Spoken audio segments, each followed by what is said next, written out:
Sebelum melanjutkan, jangan lupa subscribe dulu, terima kasih. Bab 20, Jordan adalah seorang pencuri. Tyler dan Hailey semuanya tercengang. Mereka tidak pernah menyangka bahwa menantu yang mereka tinggalkan ternyata bisa tinggal di hotel bintang 5. Biayanya lebih dari $1.000 per malam. Tyler bertanya, Hailey, apakah kamu yakin dia hanya punya beberapa ratus dolar? Apakah dia diam-diam menyembunyikan sejumlah uang di belakangmu selama 3 tahun terakhir? Hailey menggelengkan kepalanya dan berkata, aku tidak yakin, mungkin dia melakukannya. Tyler mengerutkan bibirnya dan berkata, Jordan cukup berani. Aku bilang dia bisa melupakan menginap di hotel bintang 4 atau di bawahnya, tapi, orang ini membayar begitu mahal untuk menginap di hotel bintang 5. Tyler mengira Jordan takut akan kekuatannya, sehingga ia pun menanggung risiko itu dan menginap di hotel bintang 5. Tanpa ia sadari, Jordan selama ini hanya menginap di hotel bintang 5. Hailey bertanya, apakah kau punya cara agar dia tidak bisa terus tinggal di sini? Saat ditempatkan dalam posisi sulit, Tyler berkata, itu memang agak merepotkan. Pemilik hotel bintang 5 semuanya adalah bos besar yang tidak mampu diprovokasi Tyler. Selain itu, reputasi penting bagi hotel bintang 5. Meski punya status dan koneksi, Tyler tak akan sanggup menanggung akibatnya jika publik tahu bahwa seorang tamu Westlake Hotel diusir gara-gara dia. Merasa sedikit malu dan bersalah, Tyler berbisik, kenapa kita tidak biarkan dia tinggal di sini 1 malam saja? Bahkan jika dia punya simpanan rahasia, dia paling-paling hanya sanggup tinggal 1 malam saja. Hailey jelas sedikit tidak senang karena tadi, Tyler dengan percaya diri menyatakan bahwa dia akan membuat Jordan tidur di jalanan, tetapi sekarang tidak ada yang bisa dia lakukan pada Jordan. Melihat Hailey marah, Tyler menjadi sedikit cemas dan menatap staf layanan. Apakah Jordan akan menginap di sini semalam? Petugas meja depan baru saja selesai memproses prosedur administrasi check-in Jordan. Jadi, dia tidak perlu melakukan pengecekan sama sekali. Dia hanya menjawab, Tuan Jordan sudah membayar untuk menginap selama 7 malam. 7 malam. Tyler sedikit terkejut. Pang ini benar-benar kejam. Setiap malam biayanya sekitar $1.000, dan 7 malam biayanya $7.000. Hailey, dia telah menyimpan cukup banyak uang di simpanan rahasianya. Hailey sangat marah hingga menghentakkan kakinya dan berseru kesal, dia pasti telah menggelapkan sebagian uang yang seharusnya digunakan untuk membeli bahan makanan, makanan anjing, dan kebutuhan sehari-hari. Dia sangat rakus. Keluarga Camden adalah keluarga kaya kelas 2 di Orlando dengan biaya hidup yang tinggi. Jordan biasanya yang berbelanja.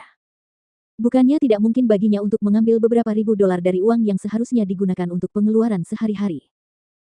Namun, saat itu, petugas resepsionis berkata, Tuan Jordan tidak check-in ke kamar biasa, melainkan kamar suite presidensial.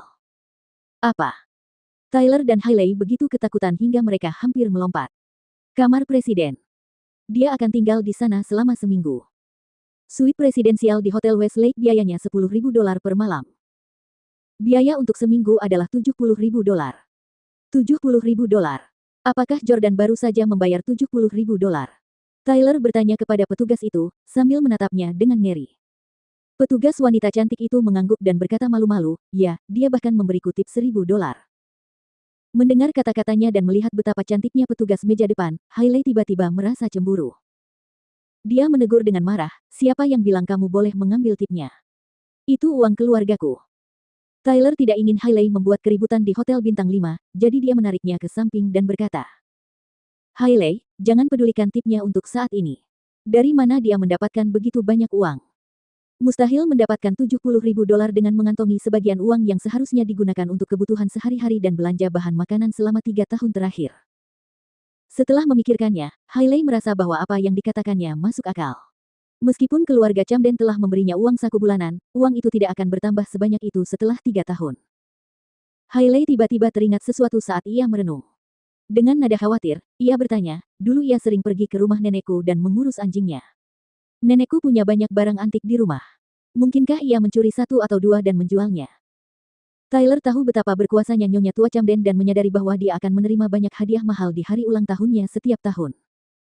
Hadiah-hadiah itu cukup untuk membentuk tumpukan besar di rumah. Jordan hanya perlu mencuri 1 atau 2 potong, dan dia bisa menjualnya seharga 100.000 atau 2. Tyler berseru, pasti begitu, cepat beritahu keluargamu dan minta mereka memeriksa apakah ada yang hilang. Ya. Hailey dengan panik mengambil teleponnya dan menelepon ibunya, Sylvie. Saat ini, di Hotel Marriott. Jordan dan Hailey telah pergi selama lebih dari 40 menit, dan para tamu di pesta ulang tahun semuanya sudah kenyang dan minum sepuasnya.